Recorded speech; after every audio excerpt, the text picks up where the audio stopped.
Bonjour à tous, bienvenue dans les contes de Gabriel. Le conte de cette semaine s'intitule Anansi et les histoires du ciel, tiré des légendes ghanéennes.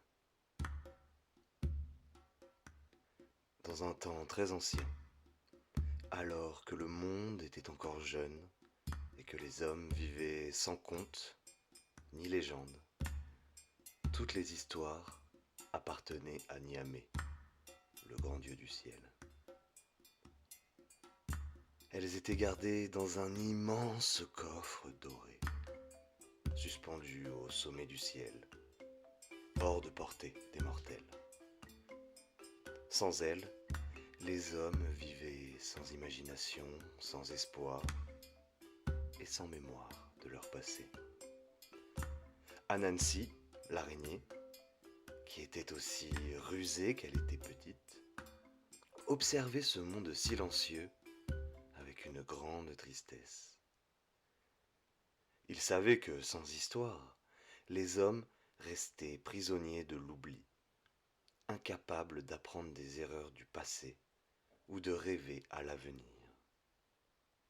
Alors, un jour, il grimpa le long d'un fil de soie tissé jusqu'aux hauteurs du ciel et se présenta devant Niamey.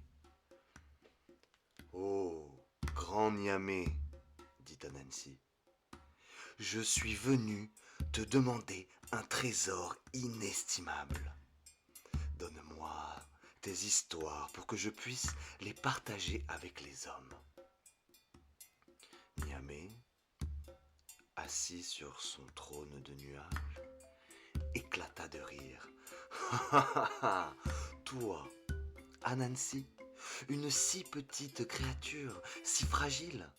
Mais pourquoi te donnerais-je mes histoires ?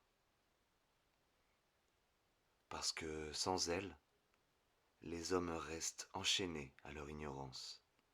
Ils ont besoin de récits pour comprendre leur place dans le monde. Niamey haussa un sourcil, amusé par l'audace de l'araignée. Très bien, Anansi. Mais tout trésor doit être mérité. Alors, si tu veux mes histoires, tu devras me prouver ta valeur. Apporte-moi ces 3 offrandes. Ozebo, le féroce léopard aux griffes d'acier, Moro, la nuée de frelons venimeux, et Mami Wata, l'esprit insaisissable de l'eau. Si tu réussis cet exploit, je te donnerai ce que tu désires. Anansi, bien que minuscule face à ces créatures redoutables, ne se laissa pas décourager. Il savait que la force brute ne lui servirait à rien, mais que son intelligence et son talent d'artiste pouvaient lui offrir des chemins que la force seule ne pouvait emprunter. Il commença par Osebo, le léopard qui hantait la jungle. Anansi savait que s'il affrontait la bête directement, il serait dévoré en un seul instant.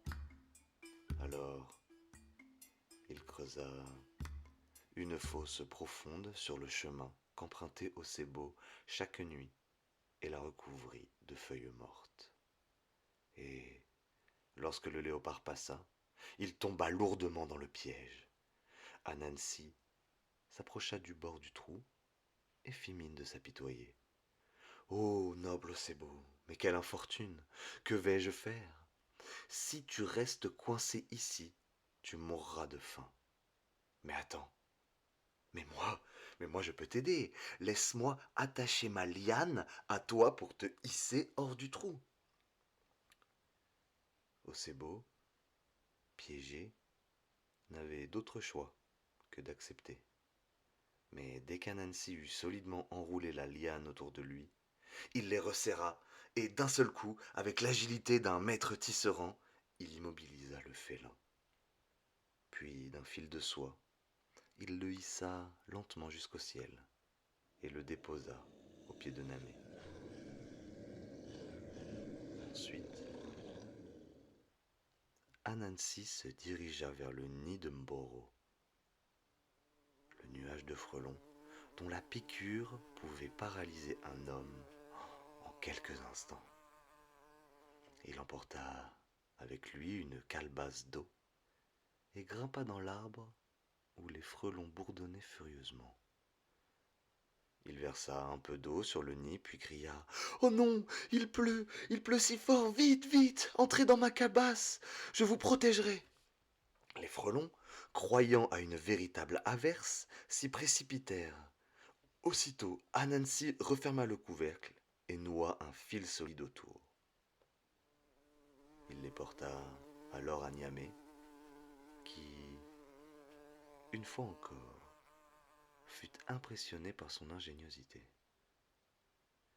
Il ne restait plus que Mami Wata, l'esprit de l'eau, connu pour être insaisissable. Anansi savait que aucune force, aucune ruse ordinaire ne pourrait la capturer. Il devait faire appel à son talent d'artiste. Il sculpta alors une magnifique statue de femme de bois précieux, qu'il enduisit d'une résine collante. Puis, il l'habilla avec les plus belles étoffes et lui offrit un bol de lait de coco, une offrande qu'aucun esprit aquatique ne pouvait refuser.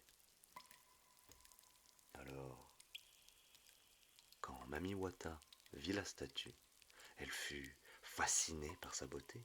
Elle s'approcha, curieuse, et posa une délicate main sur son épaule.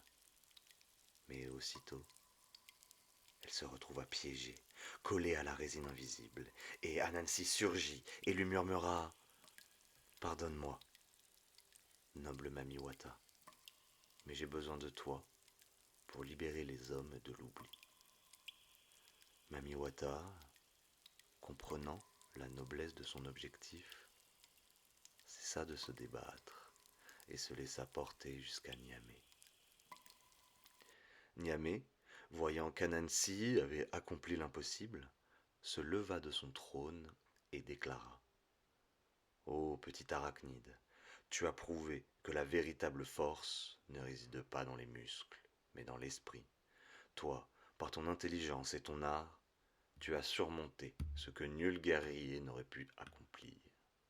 Alors, comme promis, je te donne les histoires du monde. » Il ouvrit son coffre doré et, d'un souffle puissant, libéra les contes. Ils s'envolèrent comme des oiseaux colorés et descendirent vers la terre, se posant dans le cœur des hommes, leur offrant des récits d'amour, de guerre, de sagesse, de folie, de Dieu et d'hommes.